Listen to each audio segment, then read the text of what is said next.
Now the serpent was more subtle than any beast of the field which the Lord God had made.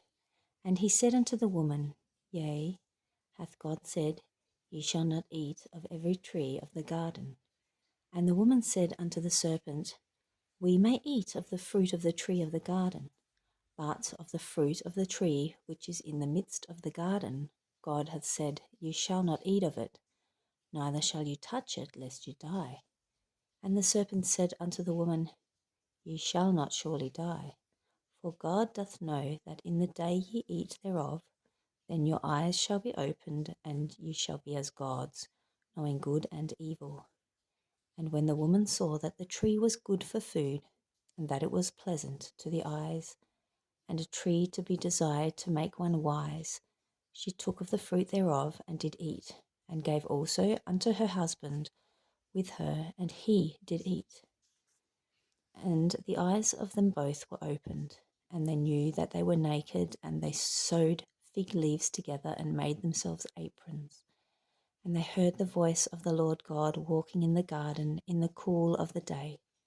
And Adam and his wife hid themselves from the presence of the Lord God amongst the trees of the garden. And the Lord God called unto Adam and said unto him, Where art thou?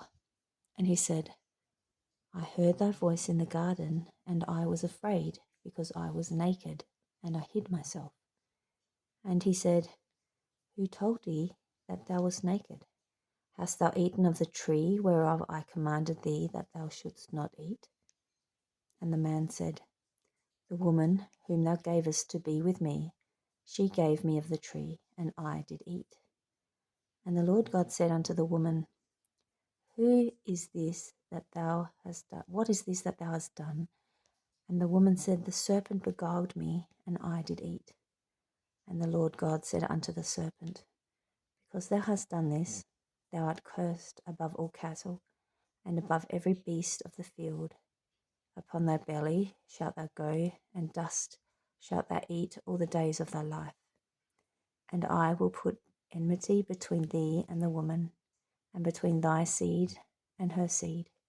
It shall bruise thy head, and thou shalt bruise his heel. Unto the woman he said, I will greatly multiply thy sorrow and thy conception. In sorrow thou shalt bring forth children, and thy desire shall be to thy husband, and he shall rule over thee. And unto Adam he said, Because thou hast hearkened unto the voice of thy wife, and hast eaten of the tree of which I commanded thee, saying, Thou shalt not eat of it, cursed is the ground for thy sake. In sorrow shalt thou eat of it all the days of thy life. Thorns also and thistles shall it bring forth to thee, and thou shalt eat the herb of the field. And the sweat of thy face shalt thou eat bread, till thou return unto the ground, for out of it wast thou taken. For dust thou art, and unto dust shalt thou return. And Adam called his wife's name Eve, because she was the mother of all living.